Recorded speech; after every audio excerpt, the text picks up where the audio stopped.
Well, good morning, everybody. I'm Tom Patterson. I'm one of the co-founders of the Boston Global Forum and at the faculty at the Harvard Kennedy School.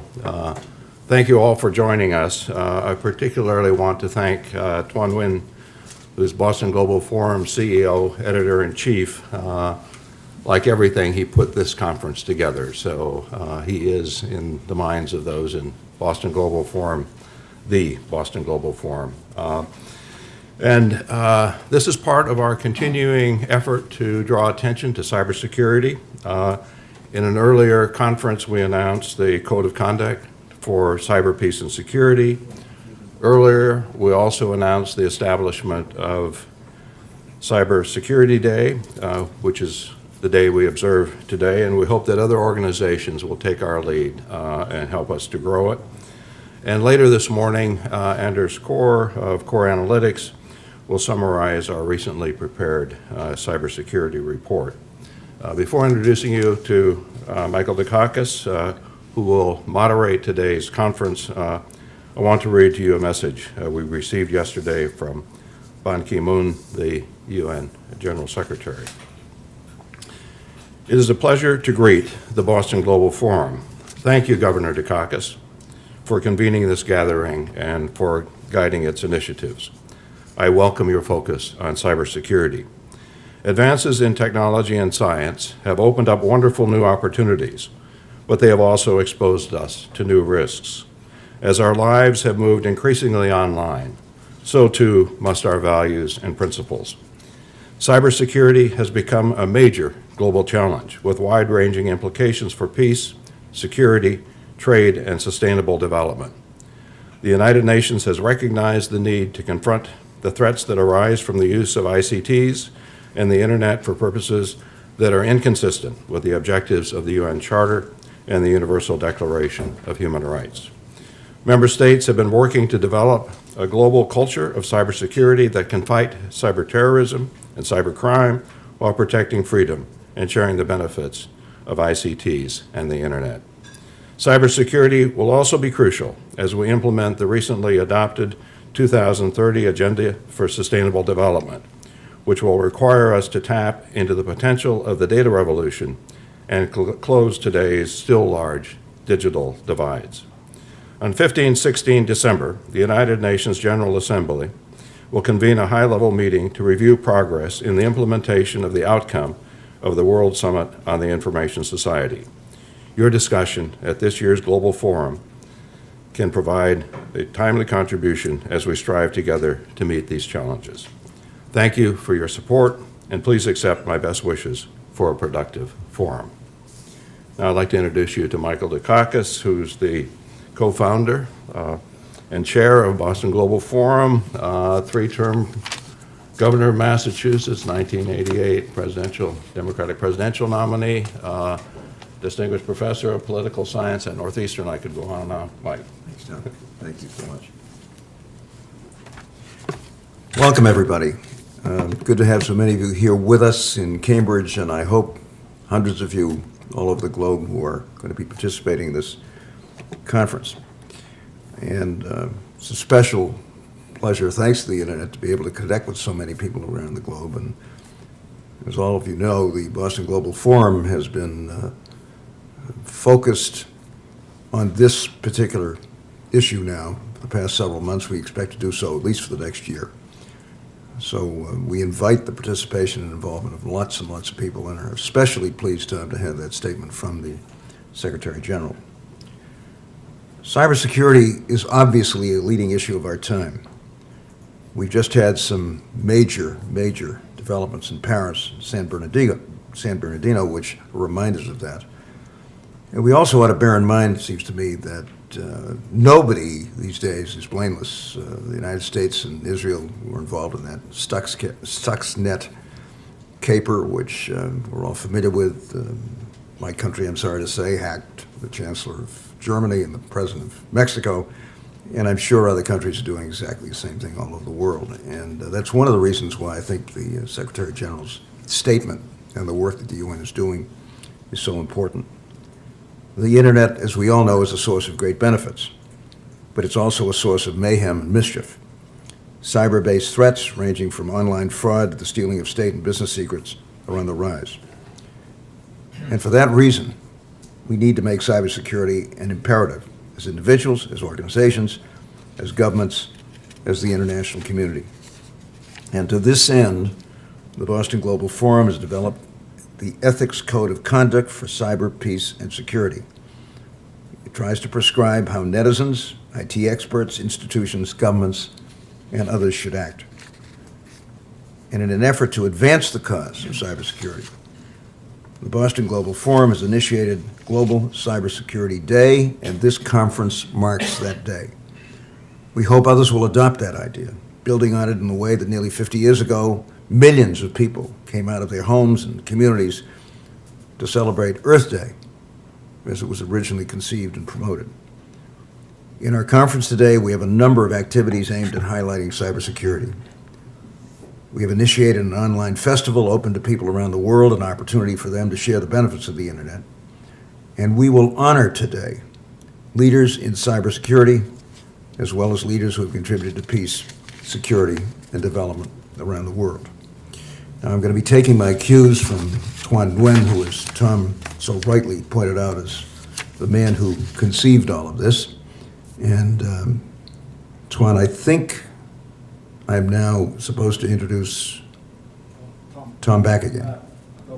So, are you coming? Tom Patterson or Tom Fiedler?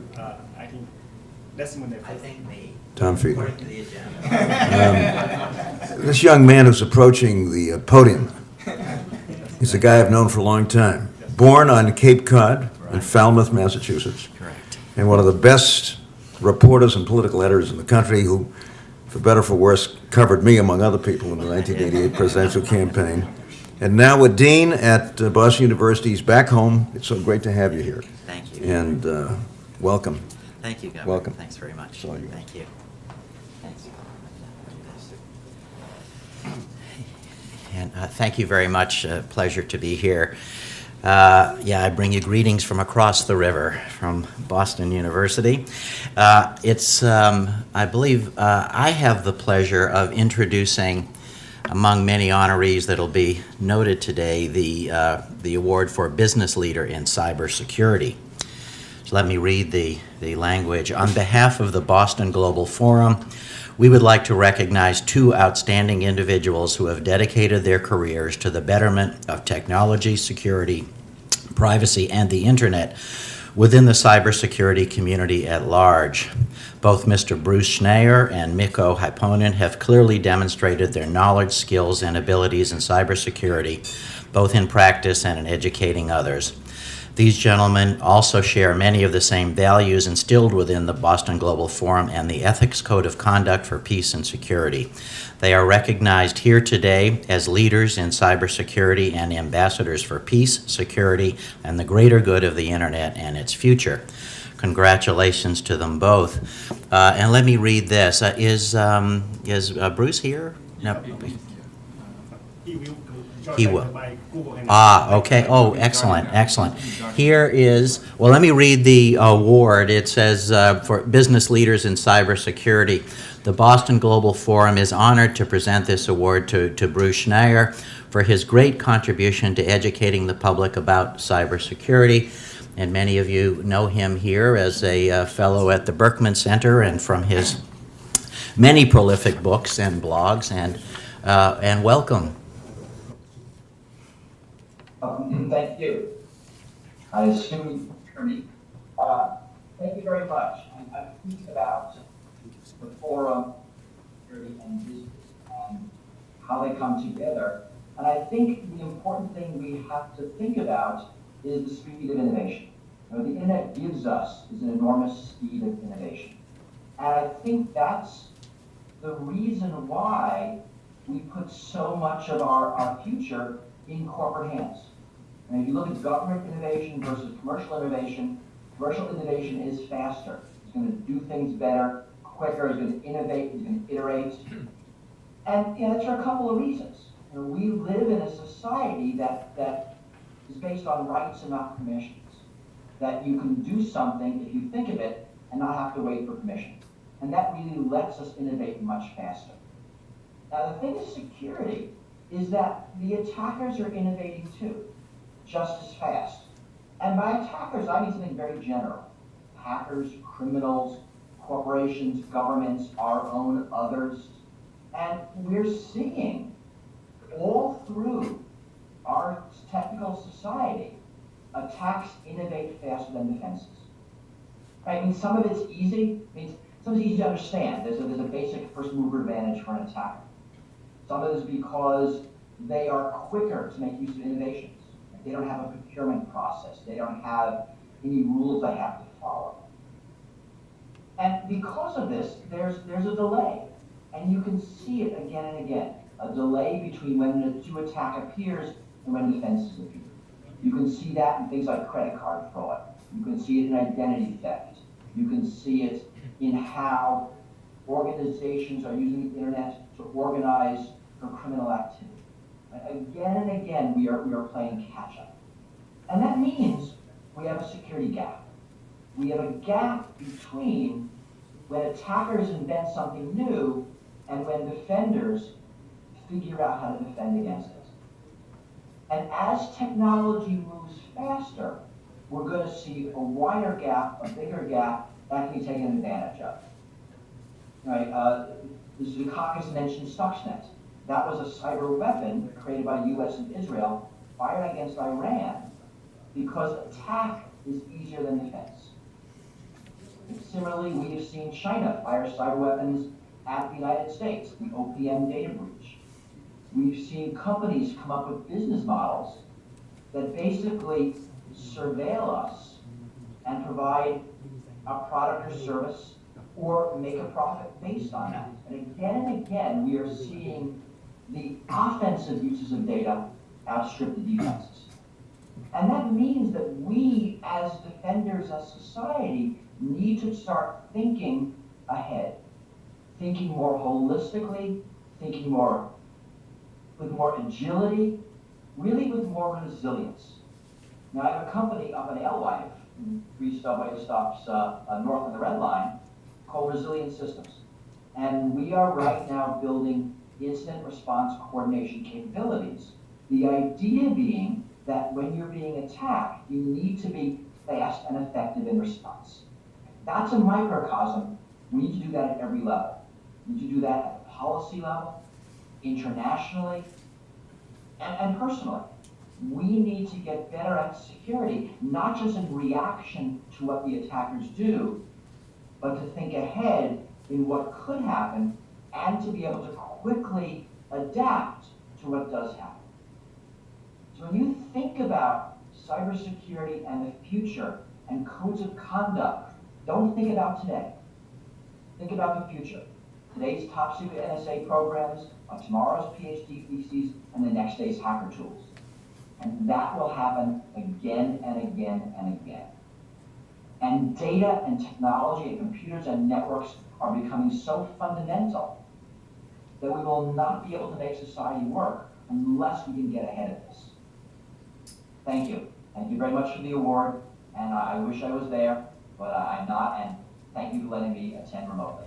Thank you.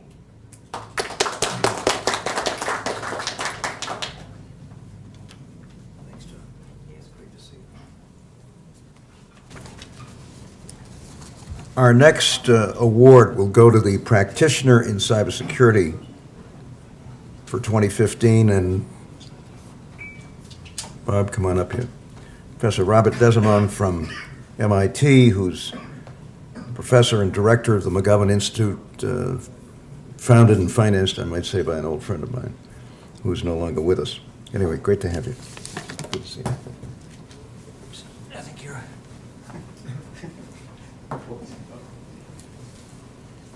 So greetings from the McGovern Institute at MIT. It is my honor to present this year's Practitioner in Cybersecurity Award to Maiko Hipponen. Is he online now? No. So, for his great work and active contribution to the public's knowledge of cybersecurity. I think.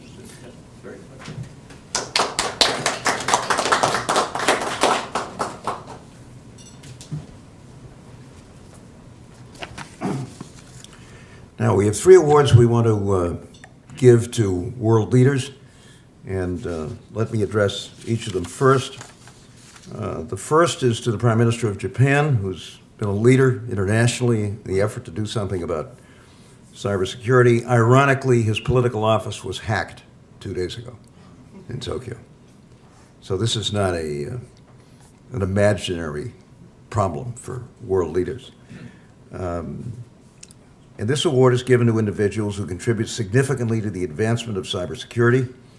Prime Minister Abe has worked tirelessly to make cybersecurity a priority in Japan.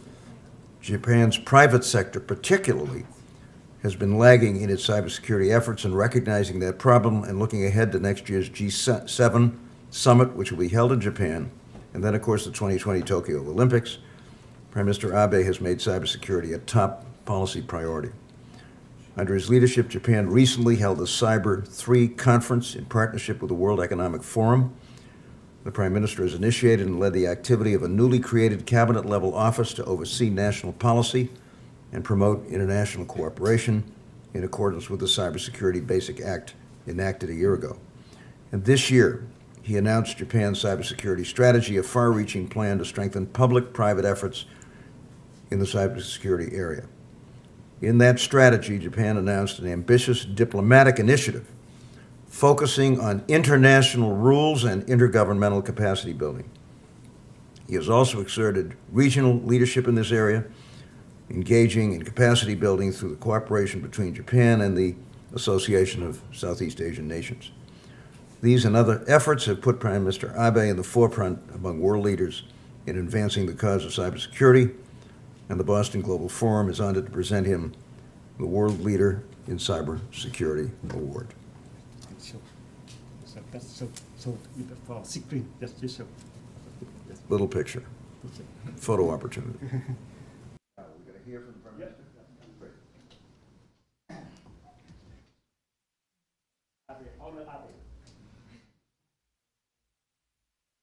ご来場の皆様、こんにちは。内閣総理大臣の安倍晋三です。ボストングローバルフォーラムが本年設立3周年を迎えられ、本日このカンファレンスが盛大に開催されましたことに、心からお喜びを申し上げます。この度はワールドリーダー in CyberSecurity Award をいただき、ありがとうございます。大変光栄に感じております。今やあらゆるものがインターネットに接続され、情報通信技術が物、サービスに結びつき、浸透していく時代が到来しています。サイバー空間における安全の確保、サイバーセキュリティは IT の利活用を進め、成長戦略を実践するために必要不可欠な基盤です。と同時に、国家の安全保障、危機管理にとっても極めて重大な課題です。我が国は2016年に伊勢志摩サミット、2020年には東京オリンピック・パラリンピックを控えております。これらを確実に成功に導くためにも、サイバーセキュリティに万全を期す必要があります。このため、政府としては昨年11月にサイバーセキュリティ基本法を制定し、今年9月に新たなサイバーセキュリティ戦略を閣議で決定するなど、国としてサイバーセキュリティの強化に全力を挙げて取り組んでいるところです。サイバー攻撃は年々増加し、国家の関与が疑われるような組織的で高度な攻撃手法なども登場しており、今後国際社会への脅威がさらに深刻化することが予想されます。我が国は今後とも米国をはじめとする国際社会のパートナーと緊密に連携し、国の重要な情報や財産をしっかりと守り、国際社会の平和と安定の実現のために主導的な役割を果たしてまいります。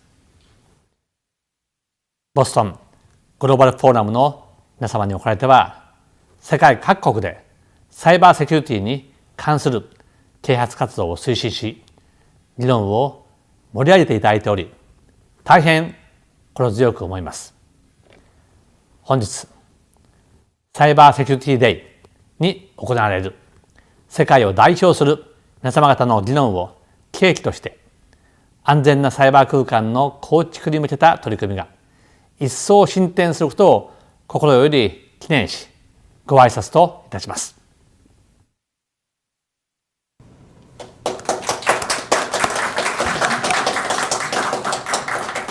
And representing the Japanese government here at our meeting and conference today is a good friend, the Consul General of Japan here in Boston. Tommy, come up and say a few words. If I may, yes, Yeah. Well, Governor Michael, thank you very much, and Boston Global Forum, thank you very much for this. Right in here. Well, Governor Michael and Boston Global Forum, thank you very much. On behalf of Prime Minister of Japan and the Japanese government, it is a great privilege for me to be physically here, and I will make certain that this award will be physically presented to Prime Minister. I'm sure with all of your help, soon we will be able to deliver this through the cyberspace. But in the meantime, I have to use a more traditional means. But I just like to say how pleased we are, because we are trying to make as much progress as possible, and this is a very good encouragement. Thank you very much. Thank you so much. Thanks, Tommy.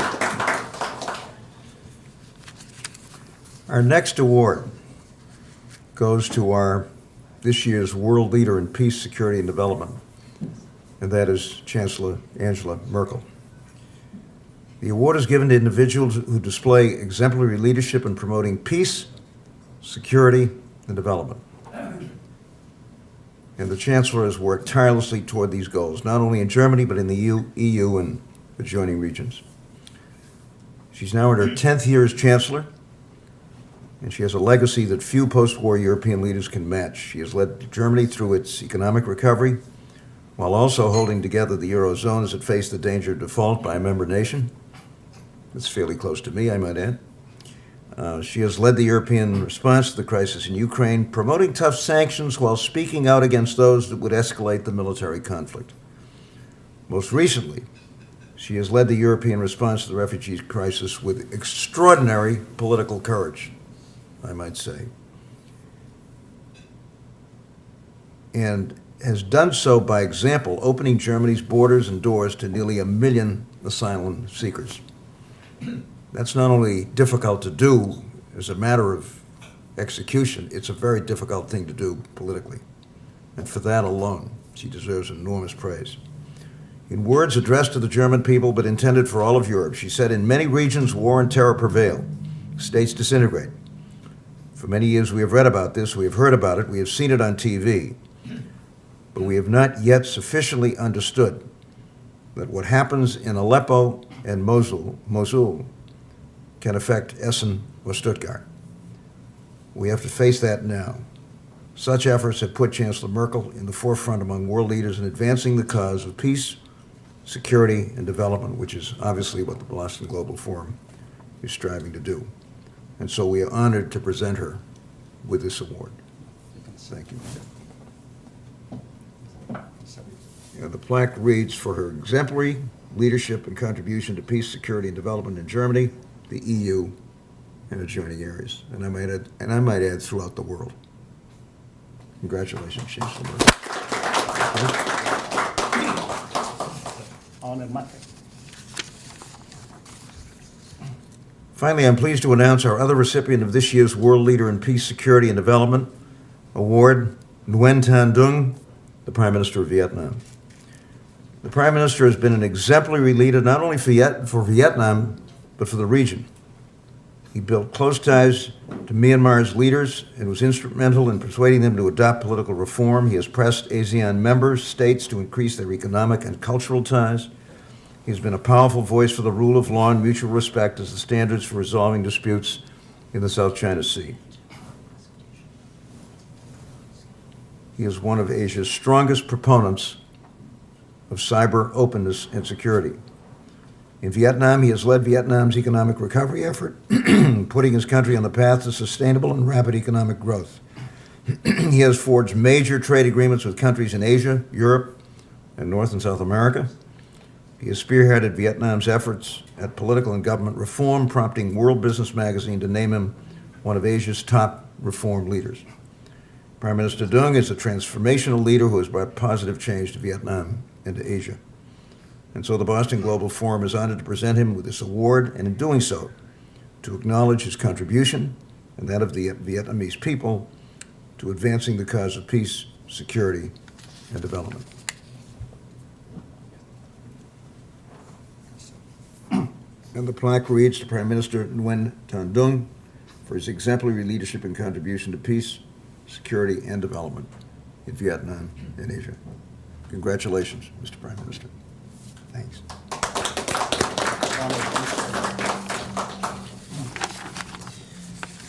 Okay, now we're going to turn to our discussion of this issue, and we're going to start with Jeremy Samid. Jeremy, where are you? Come on up here and lead us in this next part of the program. Thanks, my friend.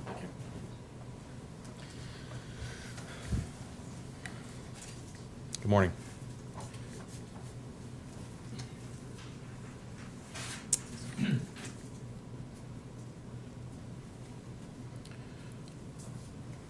So again, my name is Jeremy Samidi. I am a Governor Michael Dukakis Fellow at the Boston Global Forum. So what I'm going to do briefly today is talk a little bit about the cyber threat landscape. Again, provide some statistics that we have seen out in the field. And then kind of go into a little bit about the action plan as a part of being a fellow at the Boston Global Forum, of what I've been tasked to do as part of that.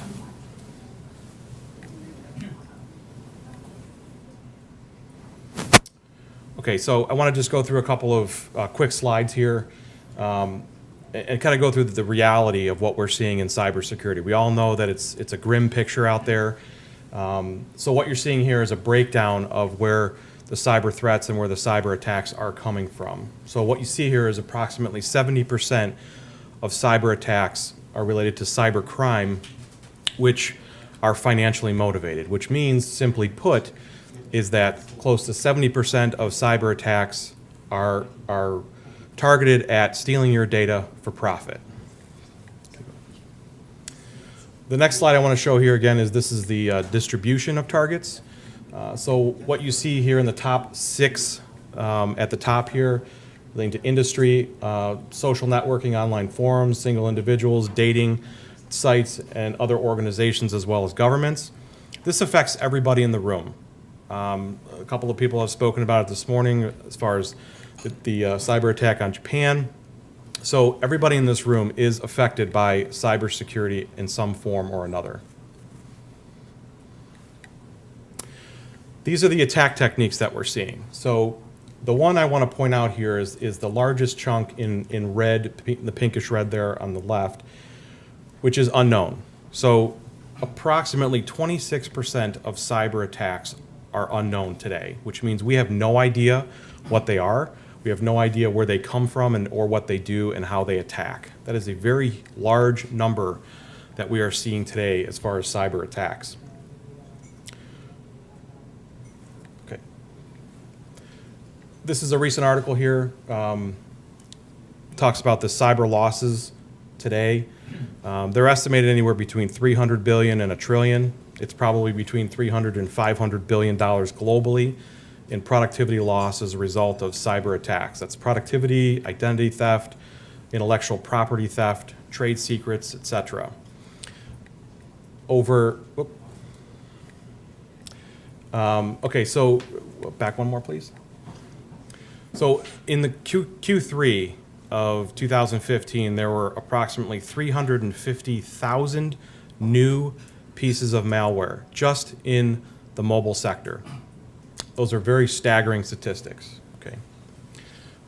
This is a very pedestrian look here at what's known as the dark web or the dark net, also referred to as the deep web.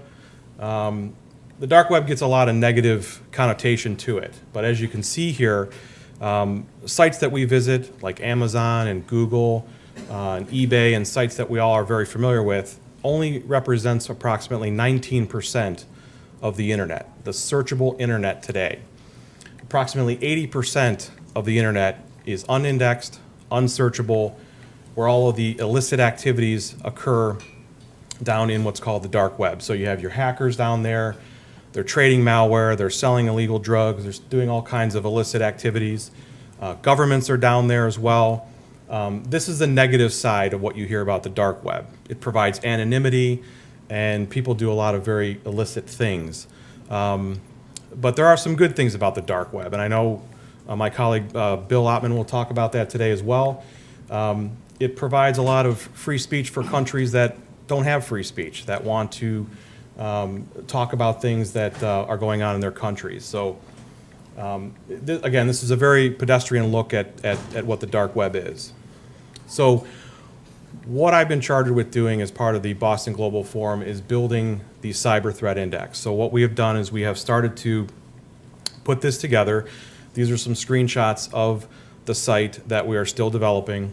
And what we're doing and what we have seen in working with academia and researchers around the world is that there's a disconnect between the technical reality of what's going on and how that we can connect that with policymakers, legislators around the world to develop better policies. So what we're doing is we're attempting to collect all of the cyber attacks around the globe. And that's a very daunting task. So we started sampling that with a number of different sources in collecting that information. So what we're doing is we're collecting all that information. We're going to allow our subscribers to take a look at all of the cyber attacks that have happened, and we're going to put an index together that sort of puts these on a scale from a severity level to show how severe these attacks are, the global impact, the efficacy of them.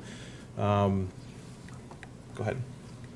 The vulnerabilities that are out there as well, so that we can provide this type of data in a one-stop shop area to provide reports and other types of data for policymakers and legislators to look at and show them where these attacks are coming from, how they're attacking us, and what we need to do to better formalize our policies and regulations. So this is something that we're building now, and we're going to continue to build. So as this thing rolls out, we'll keep everybody up to date on where we are. And that's it. That's part of my action plan. Thank you.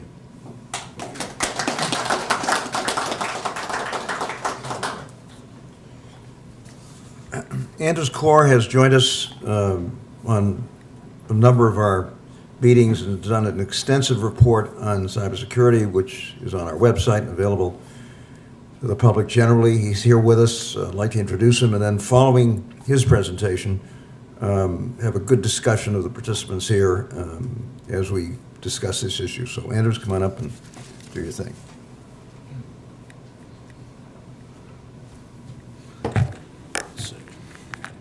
Thank you so much for inviting me here. I was really happy to work with many of you on this report. It was really a collaborative effort of Boston Global Forum, although nobody takes responsibility for some of the views that I'll put out here but me, unless you speak up. First of all, I'm very, very happy to be back here at Harvard. I did my PhD here. I remember this room fondly as a graduate student with Professor Martin Feldstein having his economics of national security seminars, which we did here. And this is all about economics. Cybersecurity is all about economics. It's all about national security. That presentation, you see that? Right in the last bottom left, right there? Yeah. Okay.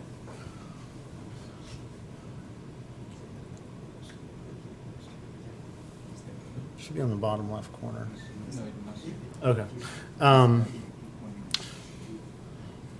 Oops.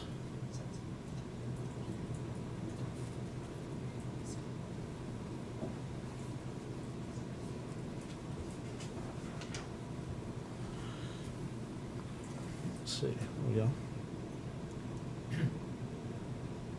Yep. Perfect. Okay, slide. I'm going to cover 6 major issues today. Really what I'm doing is I took what I consider the most controversial or most interesting points out of our paper, and I'm going to cover those in the talk. For other stuff in the paper, you can read the paper. And as we heard from a previous speaker, cybersecurity realm is an offense-dominant realm. Offense has the advantage in cybersecurity.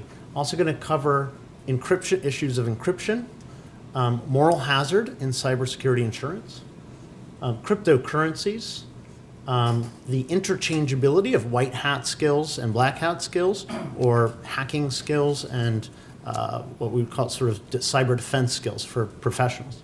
And then finally, ethical issues that relate to cybersecurity and the need to have a pure and clean, a more of a pure, clean approach to ethics than we have right now in the cybersecurity realm.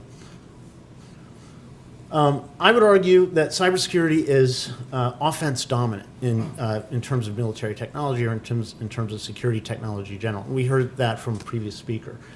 You have in an internet system or a computer system, you have hundreds, millions, billions of nodes that can be attacked by a black hat hacker.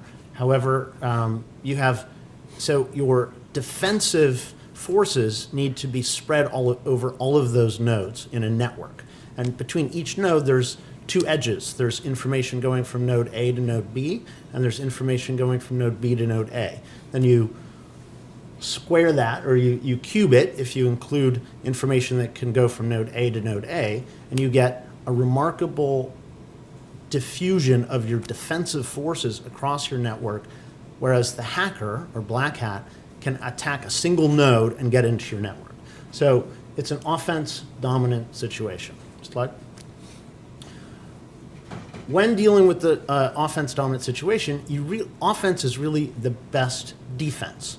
So we need to, rather than focus, as we have, on sort of a patchwork defensive approach to cybersecurity, we need to completely shift gears. We can keep that going, but really the main impetus, I would argue, of attack, the main avenue of attack on this issue needs to be offensive operations against black hat hackers and illegitimate governments that are attacking our systems. That can include economic sanctions, as Angela Merkel had talked about. That can include heavy, much stronger surveillance, including backdoors to encrypted devices. Now what we see is Google and Apple and all of the other big device makers out there are building encryption into their systems without backdoors as the norm. That means that every time you and I make a lunch date, which nobody cares about, that's encrypted. My phone's encrypted. So when I make a lunch date with Bill Ottman, that's an encrypted piece of information that nobody cares about. But that piece of information multiplied by billions is the haystack in which the criminals, the terrorists, the illegitimate governments are hiding. We need legitimate governments to have backdoors to that information in order to find, fix, and finish the criminals, terrorists, and illegitimate government use of the internet. Right now, the cybersecurity insurance industry is of the order of $3 billion or something like that. It's pretty small. Whereas the losses annually are in the hundreds of billions of dollars. That means that very little of the cybersecurity risk is actually being covered. So individuals, companies are getting hit with these massive costs, especially when you consider the drops in market capitalization of companies after they're hit by a cyber attack, which can reach into the billions of dollars.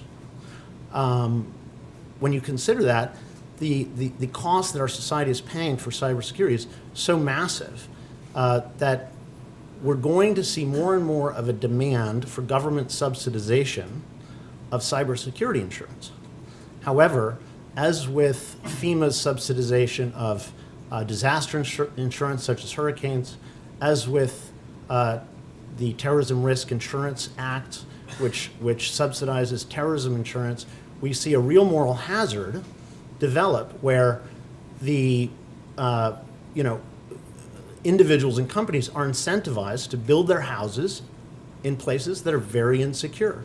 We've got major corporations now in the most insecure cities in the world: New York City, DC, Paris, London, right? Our whole financial system is in London and New York, which are completely insecure to terrorist attacks. Yet government is subsidizing that, and government will subsidize cybersecurity insurance, leading to the same kinds of risks being taken. Slide. Cryptocurrencies like Bitcoin, which is the biggest of them by far, are on the rise. This graph is the value of Bitcoin over time. And it's hard to see it, but it stretches back to I forget what year, but quite a while ago. In 2011 or 12, you see a big spike. Each Bitcoin is worth $1,000 or more. And now the value of Bitcoin is around $400. Now, what does Bitcoin use? What makes Bitcoin different than anything else? One, it's totally anonymous, which is great for terrorists and criminals. Two, it's easy to transfer across borders without any government regulation. So it's perfect for criminals and terrorists. And not only is it perfect for criminals and terrorists, but to make a Bitcoin actually requires quite a bit of computing power and computer engineers to mine the Bitcoin to solve the mathematical problems required to get that Bitcoin. Now let's compare a Bitcoin and all the work that it takes to get one to $400. $400, you just print $400 bills. It's easy. The government does that. And who benefits when the government prints that money? If it's a legitimate government, the citizens of that legitimate government. Who benefits from the cryptocurrency that's made? No one really, because the person who mined that Bitcoin had to pay market rates for computers and computer engineers to get it out of the system. So there's no real benefit. It's a loss to society, and it's used heavily by terrorists and criminals. I would argue we should make these cryptocurrencies illegal. Next slide. The approach, the defensive approach to cybersecurity is let's increase our cybersecurity budget so that we can hire more cybersecurity specialists. Well, the skills that you need to be a good cybersecurity specialist are exactly the same skills you need to be a hacker. So if we increase our hacking skills out there as a defensive measure, we're also increasing the skill set in the system that's required to attack the system. Now, we know from our speakers and the graph previously that cybersecurity is offense dominant. That means that if we train 10 hackers or 10 white hats, and one of them decides to become a hacker, and 9 of them decide to become legitimate cybersecurity specialists, probably the net effect of security in the system is negative, because that one hacker can do more damage than all 9 of those white hats trying to protect the system. Slide. Finally, on the pure and clean ethics part of the conference, ultimately we will not address this issue without both a strong system of more offensive measures against the hackers, whether that be surveillance, taking them out with drones as we did in Syria, using economic sanctions. We need to use strong offensive measures against the hackers, but also the best defense, in addition to the offense, on this issue is encouraging a more ethical approach among our young, among any vulnerable populations to this type of pursuit, hacking, and that's going to be a very deep process of education, which is why we're here in part at Harvard. So thank you very much. It's an honor to speak to you.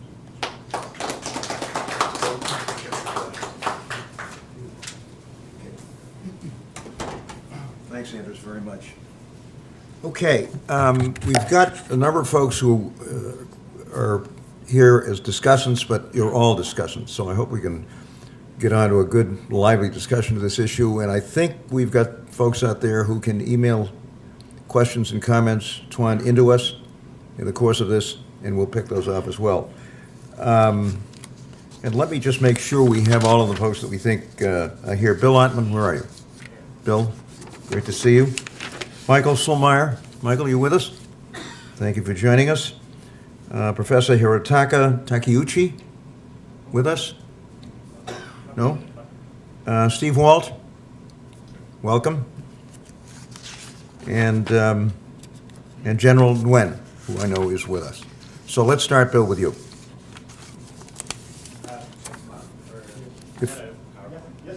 Do you? Okay.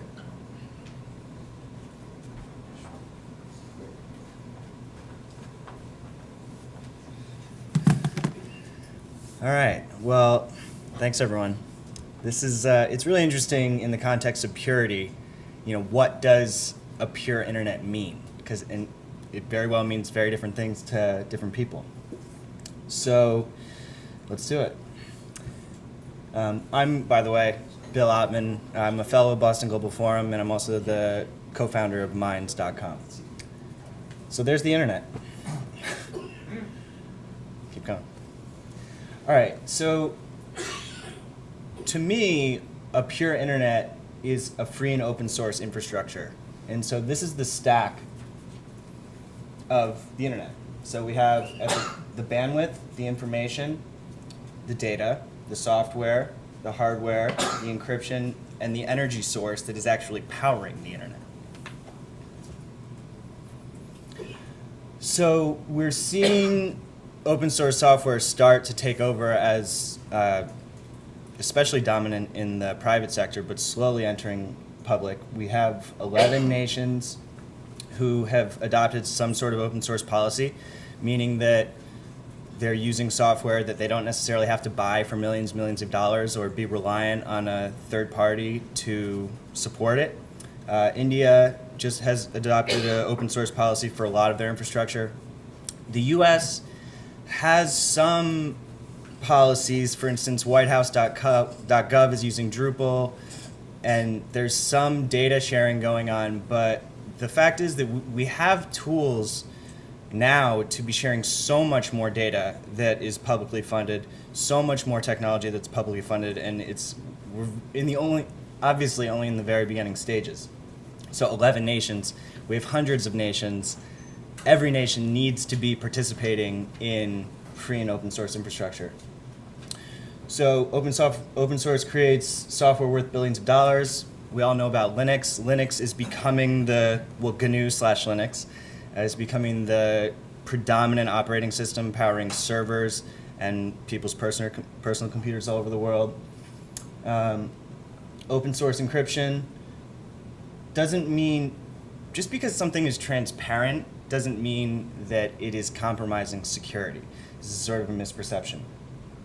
Gov.uk, open source, it's an example of soft power, which we were talking about a lot at the last conference. When you are transparent, it makes the world respect you, generally speaking. All right, next slide. So closed source proprietary infrastructure. When you don't have access to the source code, you can't inspect it for backdoors or security vulnerabilities. Like I said, you're relying on third parties for support and development. I know personal instances of the US government taking out multi-million-dollar contracts for security software and actually never really used it, and then they were reliant on that third party for support because they couldn't themselves inspect the code that they bought. It limits innovation. The beauty of open source is that, and free software, is that the whole world is able to develop it in a collaborative way. You don't have rights to the technology, and proprietary encryption cannot be proved to be truly secure. Next. So in terms of access to bandwidth, access to the internet itself, this is a great quote from a friend and advisor of mine, Eben Moglen. What free bandwidth means is that we ought to have a right to communicate equally using the electromagnetic spectrum that belongs to all of us. Instead, Governments pretend that they own it, or Mr. Murdoch owns it, Mr. Berlusconi, or the Deutsche Telekom owns it. The result is that we pay to be connected to one another's minds. And that means we can only be as connected as we can afford, which means that poor people and people who are disfavored in societies in which they live don't have the ability to speak, and we need to change that. Eben Moglen, he works at the Software Freedom Law Center and was one of the creators of the General Public License, which is the most common free software license used all throughout the world. Free software. What is free software? Free software means software that respects users' freedom and community. Roughly, it means that users have the freedom to run, copy, distribute, study, change, and improve the software. Thus, free software is a matter of liberty, not price. To understand the concept, you should think of free as in free speech, not as in free beer. We sometimes call it Libre software to show that we do not mean it is gratis. This is a little bit of the confusion of language in the free software world, but people mistake free in thinking that it means price, but it's actually a matter of liberty. Free hardware. So these are the different layers: software, hardware, bandwidth. Free hardware, the actual data centers that are powering our global infrastructure.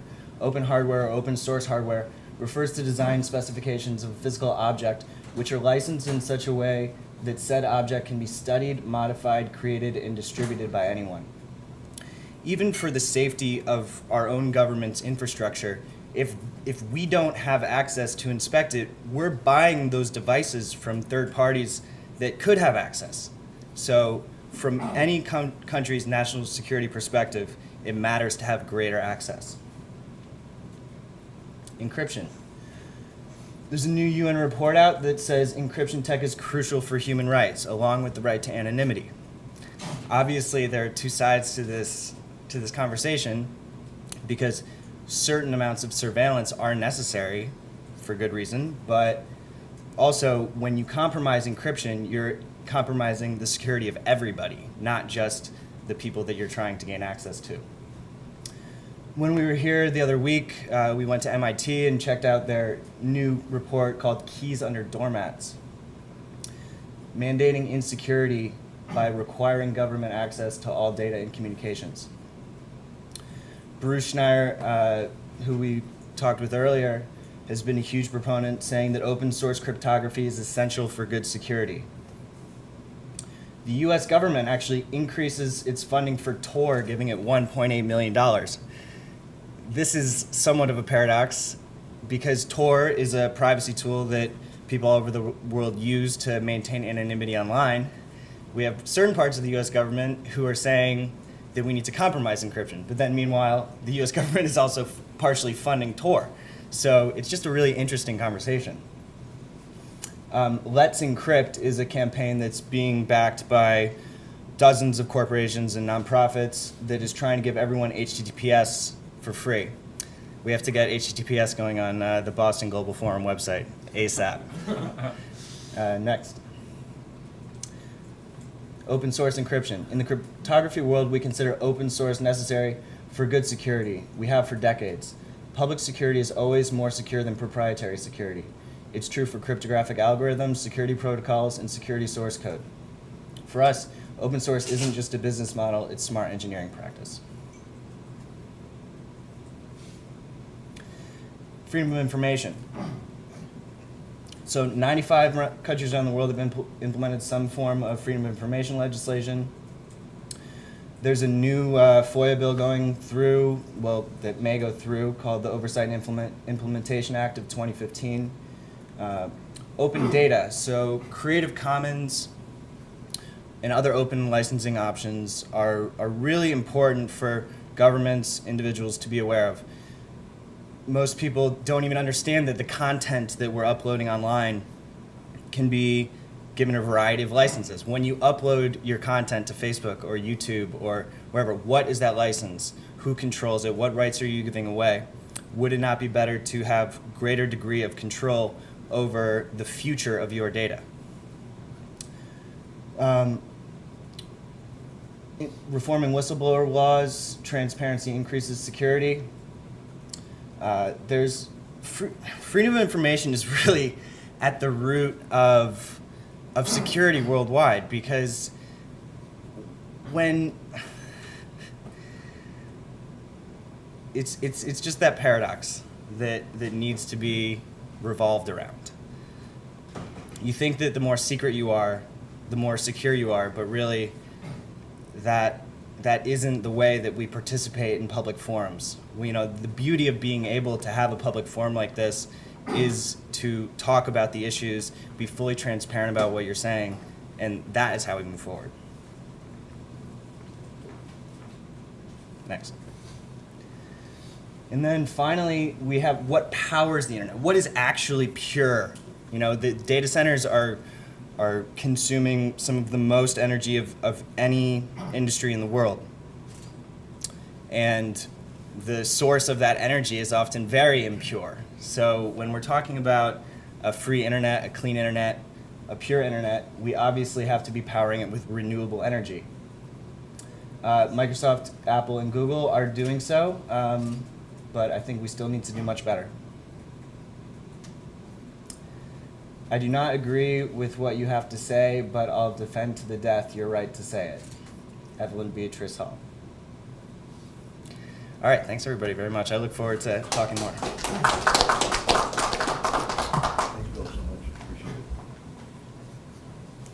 Okay, we've got a good amount of time here for a good discussion around the table, and I hope with some of the folks that are joining us from around the world. Steve Walt, let's start with you. I don't think you have to come up here. Just as soon keep the discussion going. How are we going to do this? Is that mic live, and is that, Twan, how are we going to use it? So give us your thoughts, and I want to go to Michael Sulmeyer and then around the table. Terrific. I am not a cybersecurity person, and in fact, if you pushed me really hard, I would argue that the problem has been somewhat exaggerated in at least a lot of the popular discourse. Having said that, the problem is not a trivial one, and so I think the effort that's being made here to try and develop a code of conduct is terrific. And I want to say, I want to make my contribution primarily about codes of conduct in general and how they develop, how they spread, what leads them to be adopted and eventually internalized. If you think of this as essentially the development of a set of norms of behavior that states and corporations and NGOs and individuals would increasingly adhere to, there's actually a pretty large literature in the foreign policy and international affairs field on how that process happens in a wide variety of realms, and I'm going to be borrowing from that.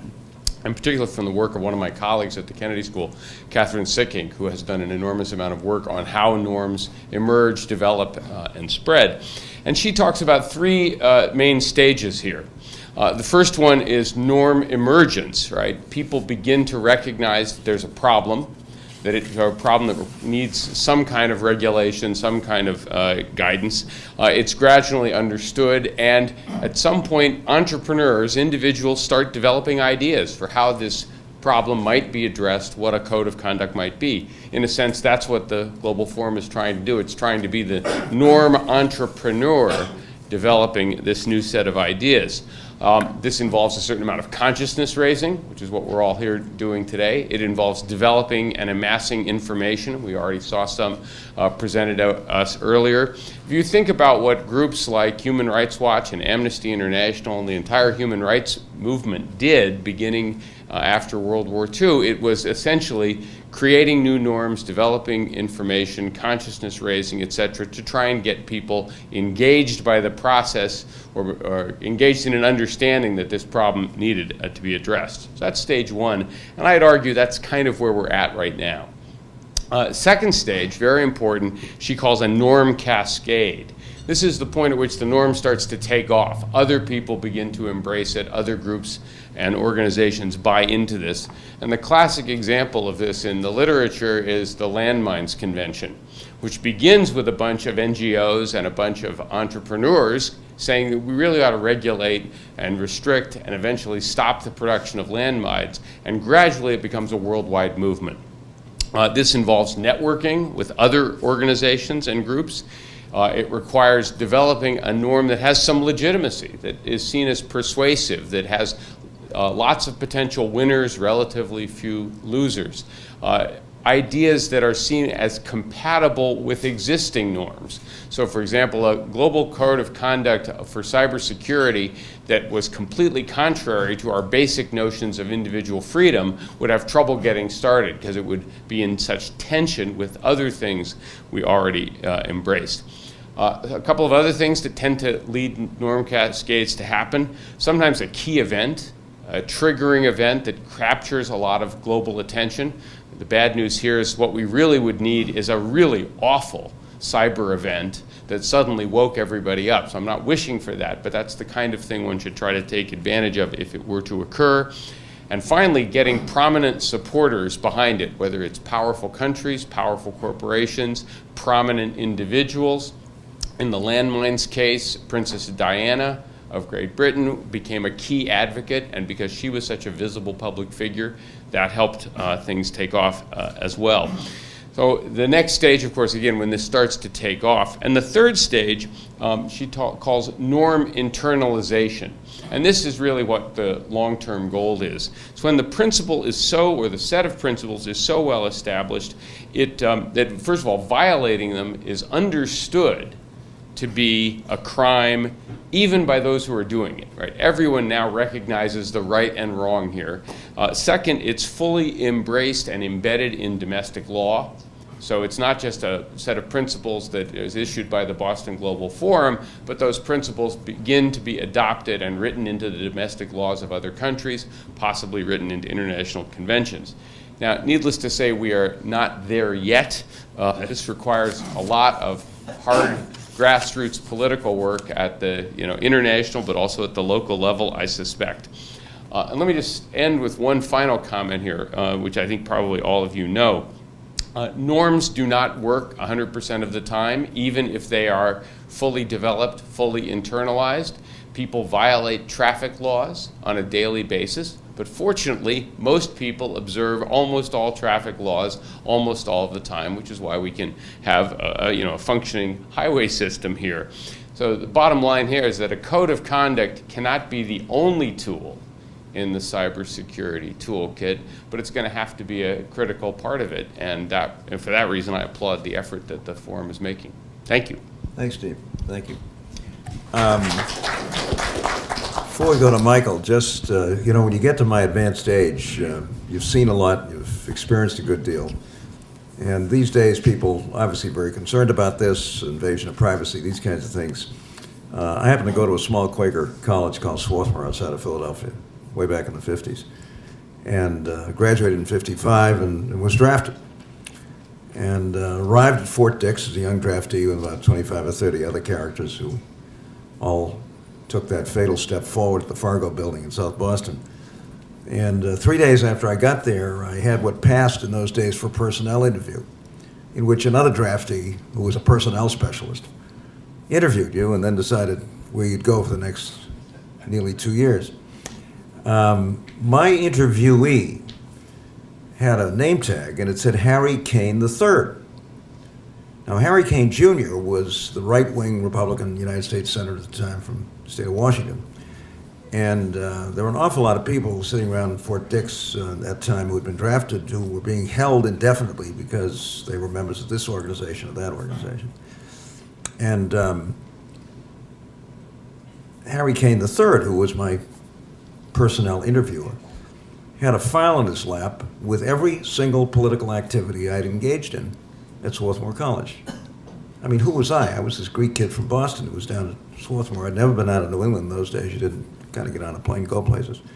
And I didn't know a shaker from a Quaker when I got down there. But it was an interesting experience. He knew that I'd been the chairman of the Students for Democratic Action, that I'd run a fundraising drive to the American Civil Liberties Union. I mean, all this was in a file, and this was in pre-computer America.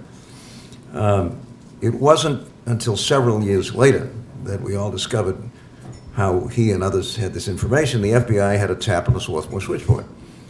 And since that was the only way you could make a phone call in and out of the place, we didn't have individual phones, obviously didn't have cell phones. I guess the Federal Bureau of Investigation was listening in on every single conversation that took place during the 4 years that I was there.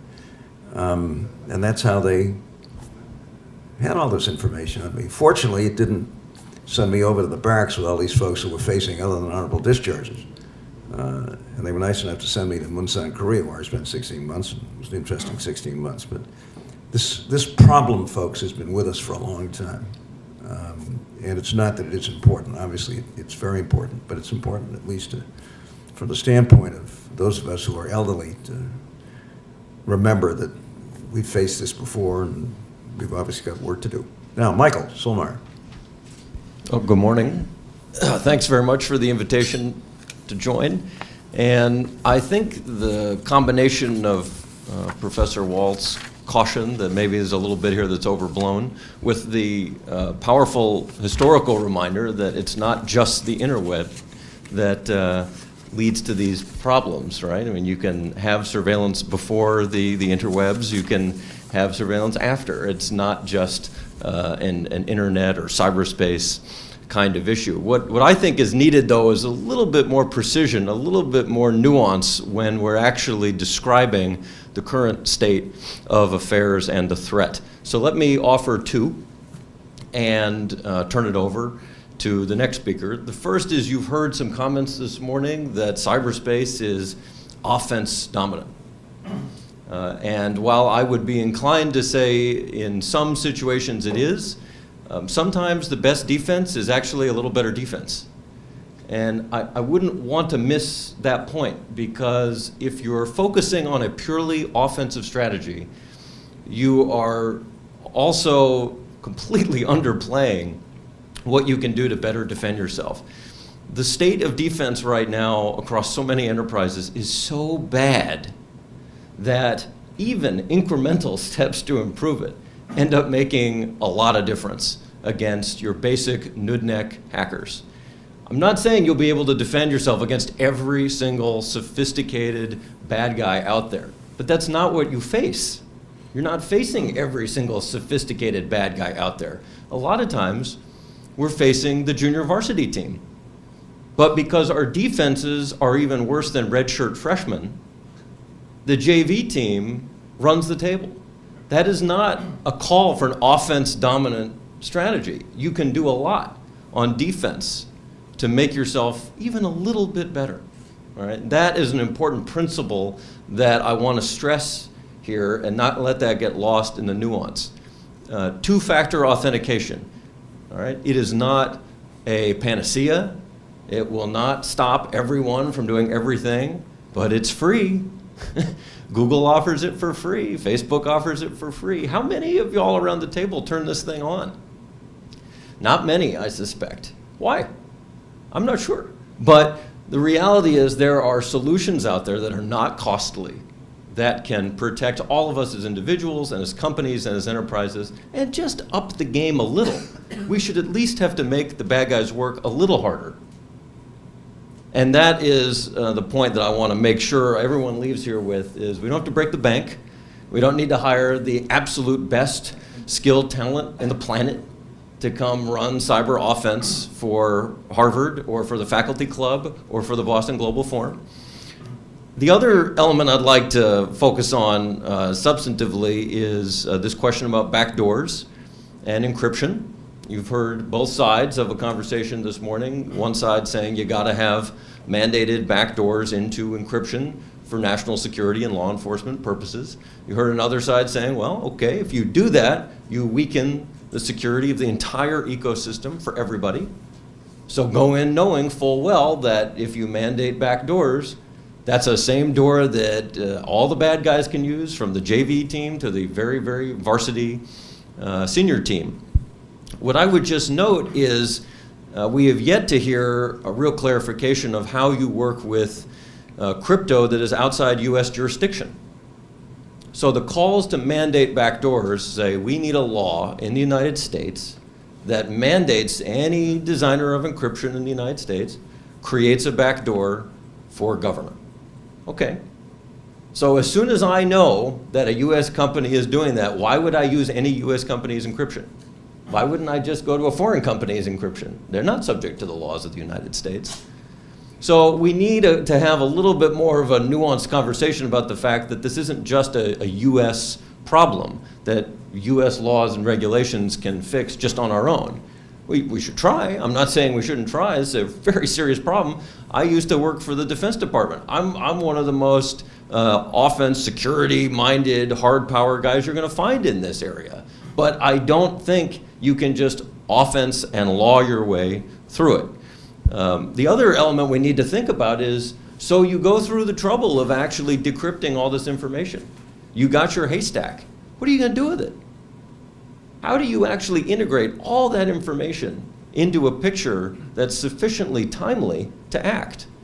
All right? The little bit of information that we've heard come out after the horrific Paris attacks is that the planners were communicating over SMS in the open, not encryption. And it was still not caught. It was still not integrated into the broader threat picture and then operationalized. I'm not trying to tell you encryption isn't important. It's an important debate we should be having, and I'm glad we're having it. What I also want to make sure we recognize is that once we all come in our minds to resolving it, the problem's just beginning. Now you have to figure out actually what to do with it. How do you actually get this information in a sufficiently timely way to the folks who need it?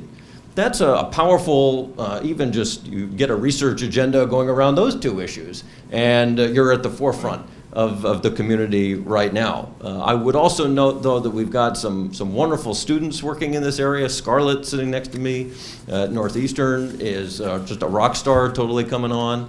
And terrific young faculty as well, and Ryan and Jackie, who are here too. So that's the largest, most positive takeaway I would have for you, is that from students to faculty and others, the field is really going to be in a really good shape, I think, in the next 10 to 15 years, thanks to the people, some of whom are around the table today. Very, very reassuring. Thanks, Michael. Okay, let's have a good round table. We've got a fair amount of time here, and who wants to begin? Thoughts, comments? Anders. I'll just reply on two of the points. Hold on a second. Do we need a microphone? Pass that up, folks. It's okay. You can sit. You can sit.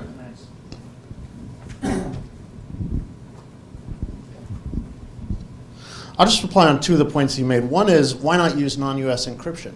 Well, if it's illegal to use non-US encryption or non-backdoor encryption in the US, if you have non-US encryption or non-backdoor encryption on your phone, you're going to jail. That's why. So, is there going to be perfect enforceability of that? No. But will it decrease use of that type of encryption? Yes. Second point is that major banks in New York City, with whom I've spoken with in terms of their cybersecurity, are covering 1% of their risk surface. It's simply too expensive for them to fully cover with defensive means all of their risks. So an incremental improvement might be to 2%. Well, frankly, that's not enough. We have to go after the offenders. We cannot simply rely on defense. That's it. Thanks, Anders. Okay, more comments. So just to follow up on the last comment, I find the encryption point really perplexing. So the notion that you would somehow, through legal means, ensure that folks were either using U.S. products that were backdoored or not, it just doesn't seem feasible. And your point, I guess it makes some sense if what you're really worried about is conducting surveillance within the borders of the U.S. on U.S. folks who are aligned with and using U.S. companies, but that's just simply not the case. That's not the challenge.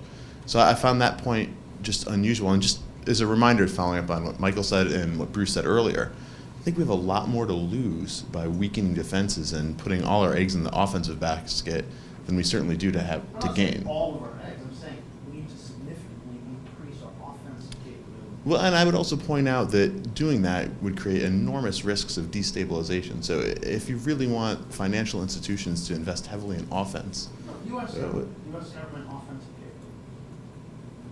well, I really, I think it's great that we're having the conversation and thinking about the value of offense in cyberspace, but just as a reminder that certainly we could do better on defense and that investing in offense has enormous risks. And certainly in the U.S. we have great offensive capabilities beyond cyber that are incredibly effective for deterrence as well. So just a note of caution. Tell us who you are, by the way. Sorry, Ryan Ellis. I'm a new faculty member over at Northeastern. Great. And where were you, Ryan, before you arrived here? At Harvard here at the Kennedy School. Okay. Okay, who's next, and tell us who you are. Hey, Bill, just a quick comment. So in regards to what Andres was saying about Bitcoin as well, another fellow at the Boston Global Forum here, her name is Roya Mahbub, and she's an Afghani entrepreneur. And she was part of an organization with Fareshte Furrow, who I work with at Code to Inspire, which empowers women in Afghanistan to learn to code. And what they were doing with Women's Annex was actually helping them earn Bitcoin online, because they're unable to participate in the global economy in Afghanistan. So Bitcoin and encryption are actually very similar debates. People want to ban Bitcoin. People want to ban encryption. It's not possible. These are open source frameworks that exist. They're not controlled by any central authority. And also, Bitcoin is being used for many other purposes other than just money. It's used for smart contracts. The blockchain is a technology that major banks are starting to use to help with their ledgers. The New York Stock Exchange just invested like $70 million in Coinbase, which is a major Bitcoin exchange. Okay. Thanks. Who's next? Tell us who you are. Hi, Jackie Kerr. I'm a fellow at the Belfer Center, it's relevant also. I last year was at Stanford in Silicon Valley as a fellow at the Center for International Security and Cooperation. I wanted to say a word about the issue of education of people in relevant skills.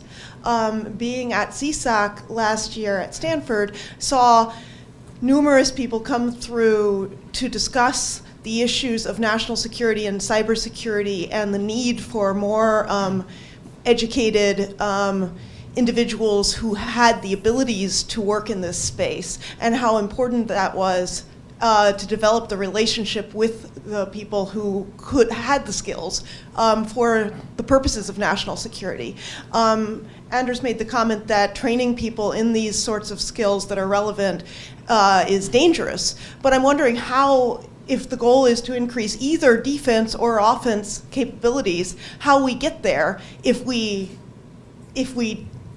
don't train people in the relevant skills, and how we avoid falling behind those who would wish to do harm, either state or non-state actors, if we intentionally stall in developing the capabilities ourselves. Thanks. Andrews, want to pass that microphone up? I just say super quickly that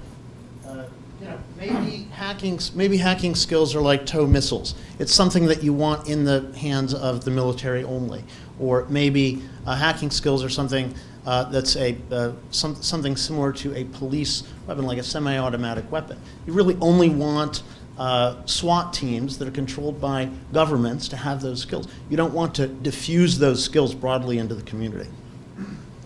Is that possible? Don't fall over, Bill. How is that possible? Got me all shaken up. Yeah, my name's Mark Harding. I am CTO at Mines with Bill. I just want to counter what you said about, it should be only, the governments who should be able to hack or whatever, but people can learn it themselves. There's all this stuff on the internet, and people can self-teach themselves how to code. And the idea that, people are always bad, people can hack for good, people can tell other sites what vulnerabilities they have so they can resolve those issues as well. So, you can't stop people hacking because they can find out how to do it themselves. It's not something that has to be taught through academic establishments. Other comments?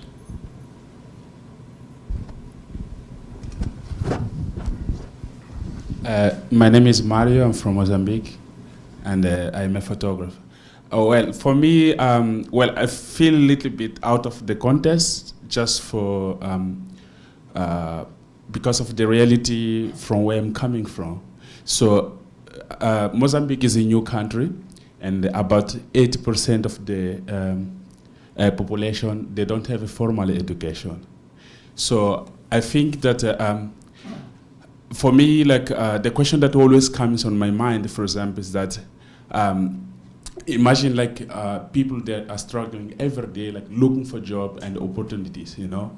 So when you talk about internet and the new technology for local population, they don't have an idea about what you're talking about. And every day, today, like about 200 or 150 billion of emails that we're sending, 90% is a spam.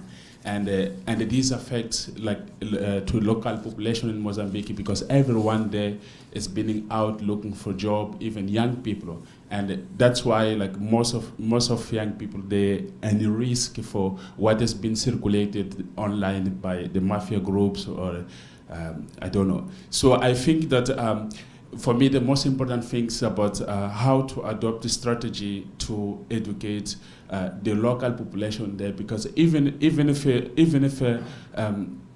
talking about the government, as you said, like I don't know, like to try to involve the local population, it's very complicated, you know. But how that we can adopt a strategy that we can include those people, the majority. I'm not talking about US or in the West, but most people in Africa, when you talk about internet, they don't know. The generation of my parents, if you talk about Viber, if you talk about Facebook, they don't have an idea about what you're talking about. Some young people, like my friends, they know what is Facebook, they know what is email, and they have it, but they don't have any interest in sending email just to greet. They use internet to look for job and opportunities. And when you're talking about US and Europe, they want to come, you know. So if you send an email like, oh, hey, I have this business, I want to bring you here, they will give credibility to it, you know. Thank you. Thanks for joining us. Any other comments? Yeah. Steve, go ahead. Yeah, just a couple of things. One is a question. I heard something this morning that has me slightly puzzled, and that was the comment that the corporate world is underinsured against this problem. I'm willing to believe that corporations are occasionally collectively stupid, but it's hard to believe that if the problem is as big as some maintain, that corporations haven't insured themselves to a level that they are reasonably comfortable with.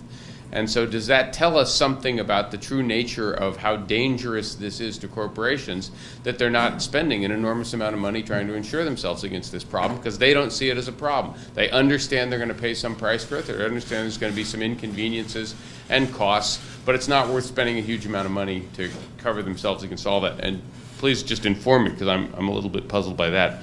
And that gets to the second problem that I alluded to at the very beginning of my remarks. How are we going to measure this? Measure the true extent of the problem? What's always troubled me about this is one of those realms where you need a lot of technical knowledge to really understand the issues carefully. And there are an awful lot of people in the business who have an interest in making sure we're all really scared about it. Anybody who sells antivirus software, anybody who is a cybersecurity consultant, anybody who wants to sell a book on the subject generally wants to get people as alarmed as possible. I'm not saying they're necessarily wrong, but there's an awful lot of people in that business, and there's relatively little money to be made saying to everybody, relax, it's not that bad. So how do we appraise, given that most of us don't have a technical background that allows us to assess these claims, how do we appraise it? I've been wanting for years now to have a genuinely sort of bipartisan, objective task force on this to try and give us a well-informed and honest appraisal of how serious the problem is, one that includes both people from the cybersecurity industry, but also some well-informed people who don't necessarily have money in the game. Roll that baby over here. Thanks. Dick, tell us who you are. Dick Pirazzolo. I'm on the editorial board of Boston Global Forum, and I run a public relations firm, so I thought I would comment in terms of brand and brand building.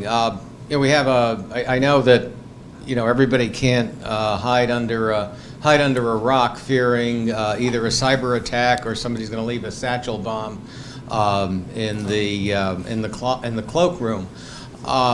But I think there's a cost of rebuilding a brand that may not be included when you think about a company being hacked. And the perfect example is TJX Corporation, which operates 4 retail outlets. They were notified by the FBI that they were being hacked. They didn't even know it. And then even after sufficient experts swept the entire system for bugs, the hackers were able to leave a tiny bit of code on their computers such that it would just go on and off every once in a while and would collect a few credit card numbers at a time. And so it took a long time before they even ferreted that out.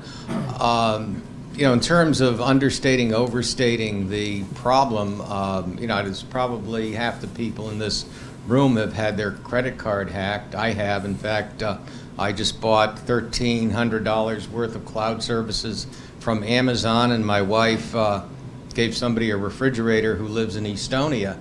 And we don't take these very seriously because you call up the credit card company and they say, oh, we'll take care of it, and the problem goes away. But imagine if we were on the hook for all those costs. I think we might have a different view of the severity of the problem because it is so pervasive. So I will pass the mic to anyone else who wishes to comment.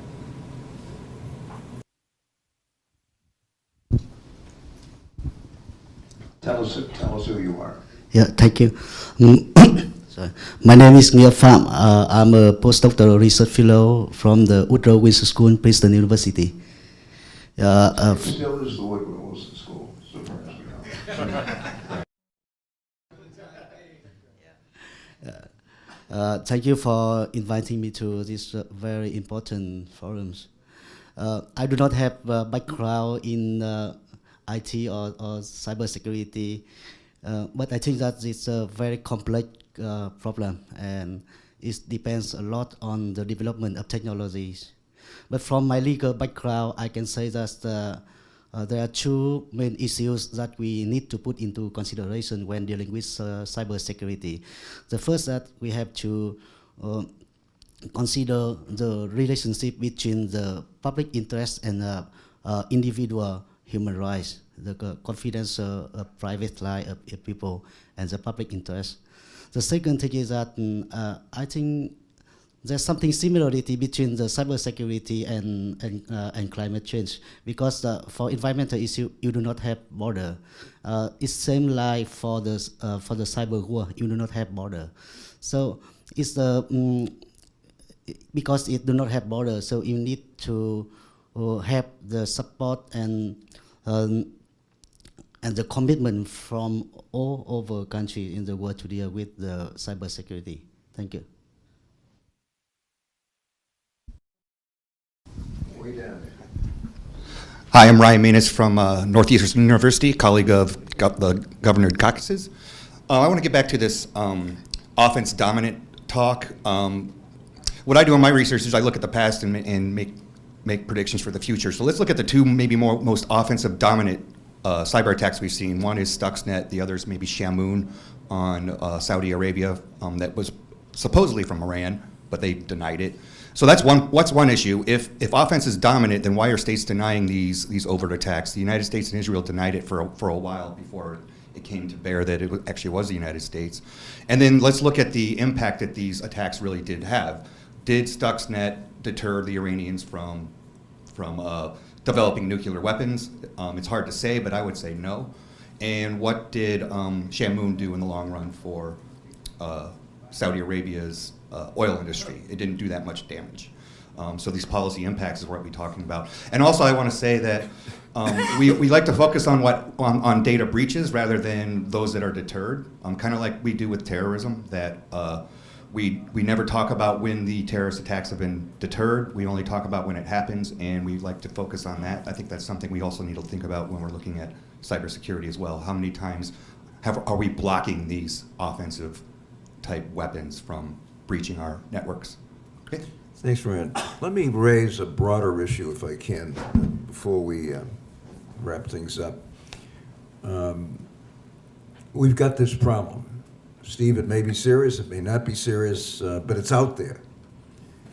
And at least this country is going to be spending billions, according to General Alexander, who was the head of the National Security Agency, on offensive cyber teams. I don't know how much that's going to cost, but as somebody who is also very concerned about our ability to invest in important domestic investments, that's money that's going someplace else. And presumably other governments are doing exactly the same thing. What do we do about that? Is there a way to not only talk about an international code of conduct, but a set of rules that could be effectively implemented, which would make it less necessary, or maybe even unnecessary, for us and lots of other governments to spend a ton of money on this thing in a new form of warfare? And what are the prospects for that? And who should we look to do that, to lead that effort? Or is this just one of those things where we're just going to let the music play and essentially accept a new reality, which is that this is something else that taxpayers and governments are going to have to put a lot of money into, which means that those monies and those investments cannot be made in things that I think most of us would think would be significantly more important in improving the quality of life of our fellow citizens. How about that? How about that? And presumably, at least the Secretary General of the UN is interested. Otherwise, he wouldn't have been nice enough to send us a statement. How do we approach that? And who's doing anything about it these days? I mean, I gather there's some small office at the UN that's working on this, and we've had occasional international conferences here and there, but Ryan, that doesn't strike me as being a particularly satisfying answer to what is going to be another arms race in which we spend billions and trillions, offensively, defensively, or otherwise. How about that? And maybe, I mean, is this something that the Boston Global Forum, among other organizations, might at least try to stimulate, not just by having a meeting here and talking about a code of conduct, but by seeking to stimulate serious action across the globe and among governments as well as good people who, like me, are a little concerned about this. What do you think, Michael? Yeah, it's a great call to diplomacy as opposed to call to arms, and I think that's really nicely said. What I would submit to all of you here is that this is maybe one of the rare times government is on the case. I just left 5 years in Washington seeing how federal government has responded to the call you've just made. The State Department's office, just as an example, that is charged with leading and generating an international negotiation posture around the very issues you just articulated, has grown faster than I think any other State Department office that I'm aware of, and everyone else looks at cyber with envy across the federal government. So government is responding, and that's why this... Can I interrupt for a second? Tell us a little bit about the details of that. Sure. So what's the office? How rapidly? You say it's been growing rapidly. I mean, I don't have a sense at this point in time that my government or any other government is aggressively pursuing the kind of thing that we're talking about, at least that I've suggested. But maybe I'm wrong. The U.S. government basically just held hostage an entire state visit from Xi Jinping to very aggressive Chinese cyber operations, and with a very clear threat of rough sanctions that were going to come if there wasn't a deal made. So, And they've acted on it. Whether or not anyone's acted on it, whether or not it'll be implemented in good faith, who knows? But what I am trying to indicate to you is maybe some form of optimism that the U.S. government gets it. This is a new challenge for a lot of leaders. There's going to be a lot of errors. And unlike most other national security challenges, the role of the private sector here cannot be better called out. So much internet infrastructure is owned by private companies. even if you could get complete coherence across the federal government on the right idea, it solves about 10% of the problem. Because you also have to get private sector companies, not just Facebook, but telco companies, the whole lot of them, to play ball also.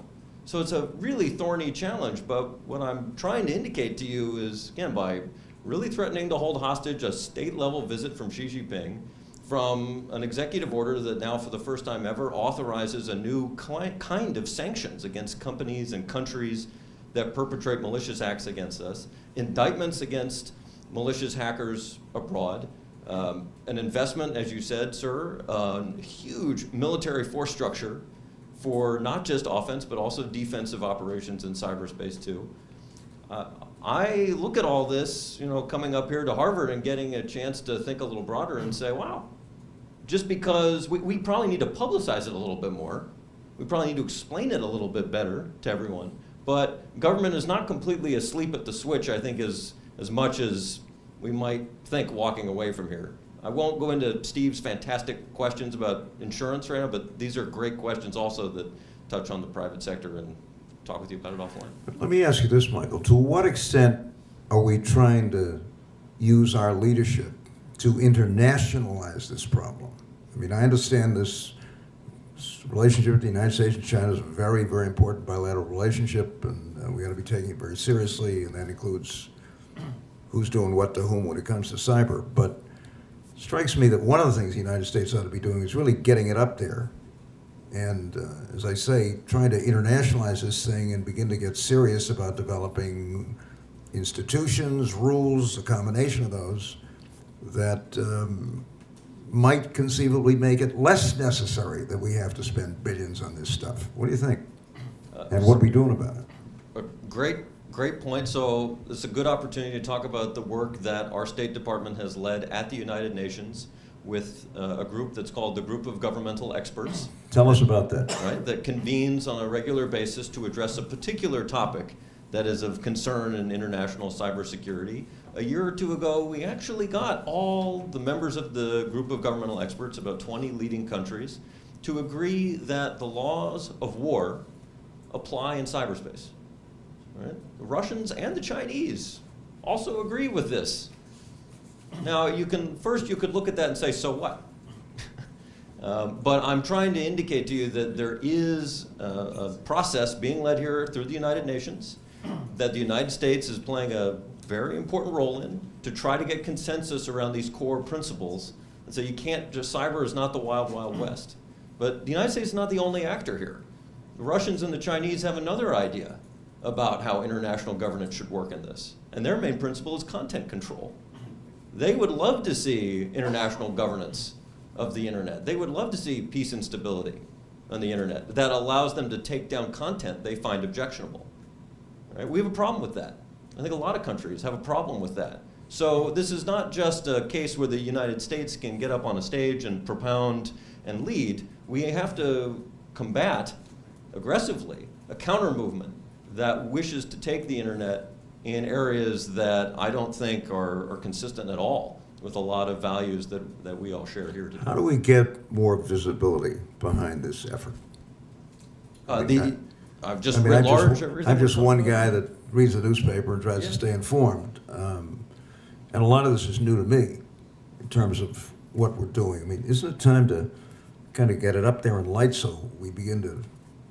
It's difficult. I'm a turbo nerd. I built computers in my mom's attic, when I was growing up. So I love this stuff. I mean, I eat it up. But one of the things that I think you'll see a couple things. First, the presidential campaign season gives a lot of debate forum. There's been a lot of talk, oddly enough, about cybersecurity. It's a little chest thumpy, but candidates are mentioning it, so it is becoming a broader part of the domestic political discourse.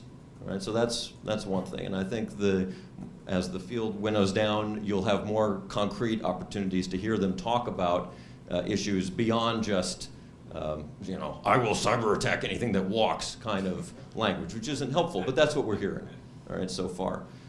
Secondly, the unauthorized disclosures by Snowden had a very chilling effect across a lot of different enterprises and governments that I think there was a trend towards greater transparency and openness in talking about it. That put a momentary, I think, pause on that transparency so that you could assess really what damage had occurred, what was going to occur. But I think we're now starting to come past that a little bit. And I think that the transparency spirit that a lot of countries feel is necessary in this space is slowly being re-energized. But that put a halt to a lot of efforts because you had to triage everything going on. So I see that getting better, but I share your frustration and disappointment on that, and I think we can all do a lot better on it. And unfortunately, I wasn't a nerd. Of course, we didn't have computers back in those days. But the reason I went into politics was because I got a charitable D in general physics at Swarthmore College and decided to do something else. I'd never had that experience in my life. I mean, you just worked harder and you did better, right? I just couldn't get it. So I'm in awe of those of you who get it, but just as one citizen concerned about what I'm seeing in another race and another arms race and billions being spent on this stuff, and it strikes me that one of the things the world community has to do, and maybe this forum can help to stimulate this, is to see if we can't get control of this and get ourselves a very visible international process in which people are beginning to discuss these things and discuss ways of maybe making it less necessary for governments to invest huge amounts of money in this stuff, offensively, defensively, or otherwise, as we try to come to some conclusion. Anders? I would just point out that making agreements in the UN is all well and good, and a bureaucratic office in the State Department which just lost tons of data to the Chinese, right? OPM lost tons of data to the Chinese. So what you're seeing is you see agreements that are being made, but then broken by the Chinese. I do stuff in the South China Sea, Declaration of Conduct, totally broken by the Chinese. Minsk agreements in Ukraine, totally broken by the Russians. With the terrorists, there's no one to even negotiate with. So this kind of approach, to me, sounds naive. If you look at the history of what's going on with these agreements, they're made and then broken. And so we need to think of it, as much as I would love, right, to have a more peaceful approach, the reality is that the major adversaries that we're facing are not taking a peaceful approach. They're taking a very militaristic approach, and it's forcing us to react, right? And so that is the situation. We've got a question from out there in the big wide world from somebody who's a part of this. Well, let me raise two questions. One is, now that smartphones are more popular and continuing to increase, what is the top smartphone risk now? I assume for interference. What's the answer?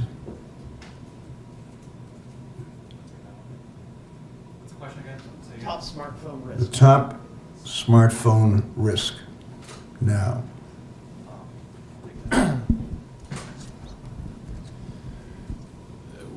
We deal a lot with mobile security and mobile risk today.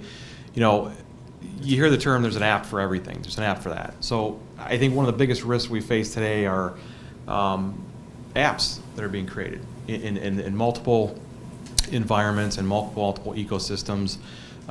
It amazes me how Angry Birds, when you install that, it asks permission to have access to your camera and have access to your microphone and your contact list. So a lot of these applications that are out there, we prefer convenience over security. So in order to benefit from the experience from all of these different apps that are out there, we are openly giving permission for all of these vendors to collect all the information on us. So when we're in New York City or we're here in Harvard and something pops up on your screen from one of your applications that says, hey, there's a sale going on here at a particular store. Well, it's tracking where you're going, and you've given permission to do that. So I think those are some of the bigger risks that are being faced today, because a lot of that information that's being collected is then being sold and or being stolen and being used for phishing scams and other types of email campaigns to elicit bad activity. Okay. I just wanted to quickly respond to Anders. With the Office of Personnel Management leak that you were talking about, actually that data got leaked and it wasn't encrypted. So it's actually, and I agree with you in that it is a little bit naive to think that everyone around the world is just going to agree to these, to all of these agreements. But that is more reason to secure the infrastructure in the way that is being recommended by people like Bruce Schneier and all of the top security experts in terms of open source, foundation, and encryption everywhere. And then I wanted to respond to what you were saying about transparency and how pre-Snowden leak there was a trend of transparency, and I wasn't really recognizing that. It seems like that caused more efforts for transparency to start beginning. And like recently we just saw the EU vote for protection of Snowden to give him asylum. So I think that there's tons more work to do with transparency, and yeah. Here's another one. Here's another one that we've got, and I'm not sure I understand it, but let me repeat it. Do you think encrypted messaging apps should allow backdoor to encrypted communication? It's a little confusing here. Yes.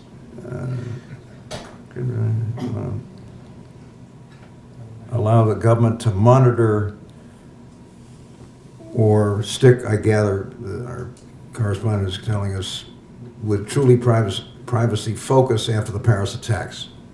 Does that make any sense? What do you think? Mark, what do you say? Yes, we should have a backdoor to encrypted messaging apps because terrorists can use that. Now, obviously, some terrorists won't. Some terrorists will not have their stuff encrypted.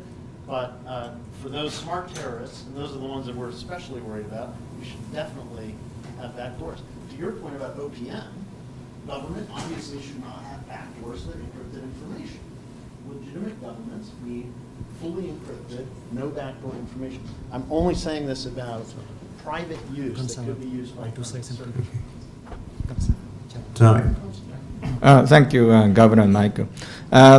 Now, about your question of how internationally, collectively, we can better address this issue, and I agree with you with your frustration of many around the table. And I agree with you that Boston Global Forum definitely can contribute to raising the profile of this issue, which you are already doing. And as you introduced, Prime Minister, Japan will be chairing the G7 process, and we were addressing this issue. But the complication of this issue, which is that this is not only the issues of Japan, the United States, and 7 countries. This is also not only the issues of what the government will do or can do. There are lots of other people who are out there. So we need to take a holistic approach. It's not, put everything on one basket. No one is talking about it. So we have to take sort of a multi approach. And for that, the one thing I'd like to mention is reaching out to the broader international community. As Michael, Governor, you introduced, Japan, under Prime Minister's leadership, has started the process of capacity building, helping other like-minded countries, including Southeast Asian countries, to better deal with this issue collectively.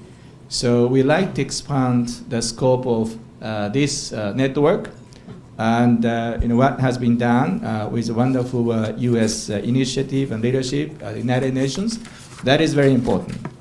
And he mentioned number 20 of the countries. And there is, besides G7, there is a group of G20.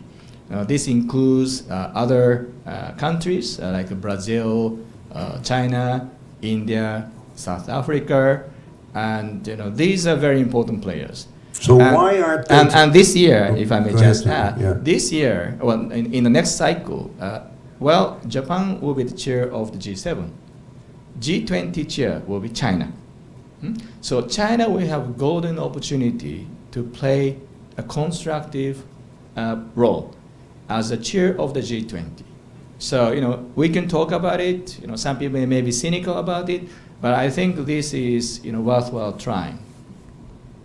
And presumably, China would have an opportunity, along with the other 19, to get a serious discussion going. Because at this point, I think, Michael, it's largely a kind of Western European thing. I mean, this group at the UN made up largely of countries from the US and Europe. Are there any other, who are the other countries that are part of this group that's meeting at the UN? The fact that Russia and China are the key representatives from the non-West, I think is a really... They are part of that group as well. So these discussions are already going on. Well, that's encouraging, I think. One or two last comments, maybe before we wrap up. Yeah, go ahead. Yeah, I just want to. It's quite a broad church when we talk about cybersecurity and how to combat it, and we've kind of got two different things going on. We've got people talking about like almost state attacks between each other. You got China and then the US. But then we've also got the encryption thing with people's personal and private lives. That they don't necessarily want that to be exploited, which isn't related to the whole state battles that's going on with the global government. So kind of have to almost separate those from each other. And just on the backdoor issue, it's I just wonder how that's going to be achieved, because the encryption exists already that people cannot hack it because there are no backdoors. So are we saying we're going to just make that illegal? And if we make that illegal, then are the terrorists not just going to use the illegal stuff anyway because they're criminals as they are? So it's like people who obey the law are going to use the backdoor encryption. So I just wonder how we're going to get around the backdoor issue that seems to be proposed. I'd like to make some comments here about what Michael said and Jackie said and Bill said about cybersecurity education awareness. I think it's extremely important. The human element is one of the weakest links in this entire process, and I think that's part of the Boston Global Forum is sharing these ideas and talking about these types of things. I think that educating our youth in cybersecurity on both offensive and defensive is very important, because unlike a lot of what we're seeing today in industry and in government, is the bad guys are organized. They share, they're organized, and we are not as organized as they are. That's the reality. And Michael may understand this in the room, and I'll geek out for just a second, it's perhaps a rhetorical question, but has anybody ever seen what a polymorphic virus actually does? It is truly, to me, one of the eighth wonders of the world. How these things are so intelligent, how they dig deep, they attack systems, and the veracity is just astounding to me. So the threat is real, and it comes from all over. It comes from insiders, it comes from state-sponsored, it comes from hacker groups. And if you've never been up against a hacker group, some of these more famous ones you read about in the press, they're very, very good. They're very organized. And again, the threat is real. I'm not selling what I call FUD, which is fear, uncertainty, and doubt. It's more of an education process here of what we're actually up against and truly understanding the adversary, because they're only getting better, and technology needs to keep pace with that, as does policy and as does regulation around the world. And it's a very complex issue. So I think to the core of part of what we're talking about and some of the sentiments that I agree with you guys is that education is key, and educating people in cybersecurity. Okay, well, this has been, at least for me, a very enlightening morning. And I hope it gives us an opportunity and a platform to really take this up several notches here, because it strikes me that not only is it very important, but it's time to get it up there. And I think we have an opportunity as part of the Boston Global Forum to do that. And a huge thank you to all of you for being a part of that. Now, I have one last agenda item here, which you're going to have to help me with, Tuan. Online Festival for a Clean and Pure Internet. Sounds like a party or something. What's the online festival? Come on up here and talk to folks about this. Yesterday at MIT, we announced already with support from Mark Cavan Institute for Brain Science Research, and that is 2 p.m. Boston time, but 4 p.m. 4 a.m. December 12 in Tokyo time. That means Global CyberSecurity Day already at that time. And today now we continue Global CyberSecurity Day at 12 p.m. now, and exciting. That is this is the time Boston Global Forum was born. 12 p.m. December 12, and we have for clean and pure internet. That is a festival online to encourage people post picture, videos, stories to support for a clean and pure internet and support for ethical conduct for cyber peace and security. One initiative of Boston Global Forum. Today we introduce Mario Marcelo. He from Mozambique. He's a photographer. He is one of top 100 global thinkers named by Foreign Policy recently, some days ago. So Mario can talk something to support for that. One last comment, and we'll wrap things up. Go ahead. Yes, my name is Mario, and yeah, I was invited for this event, which I find very interesting for me. And as I said before, so I am a documentary photographer, and my work is more concerning to human rights and children's rights, and the woman. So what I'm trying to do also with my work is that I believe in the power of still image to bring positive change related to the world we are living in. And what I do in Mozambique, as I explained before, more about education and how the majority of local population, they don't have a really formal education. And when we talk about the internet, when we're talking about information, they are out of the world we are living in. And with my work, so I try to contribute for better world, and I think that it's very important for me. It's very important for me, like, to do what I do, because I believe in it, and the reason it's important is because I try to develop projects that involve the local population, so they can know what we're talking about and which world we are living in. And at the same time, with this project that I've been doing, I've been bringing them to different places where another people also can see these realities. And I think that it's a very important event about the poor internet, because it's more constructive in educational way. So thank you so much. Thank you for joining us.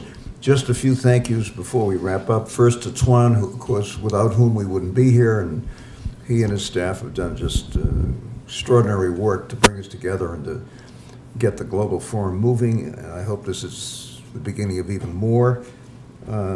To our friends at UCLA for their contribution, and particularly the UNESCO UCLA Chair on Global Citizenship Education, for incorporating now the Code of Conduct and Global Cybersecurity Day in their educational program. As some of you know, difficult though it is, Kitty and I drag ourselves off to UCLA the day after Christmas, and we don't come back until the 1st of April. It's a terrible burden. Somebody's got to do it. So we'll be out there, but we'll be very much a part of this. And secondly, Bob, to you and the folks at the McGovern Institute for contributing so much to what we've done here, and especially this day. A thank you to you all, and I hope and expect that we're going to take this now and really move it, and with your help and support, see if we can't make this something that the world pays attention to. It's awfully important.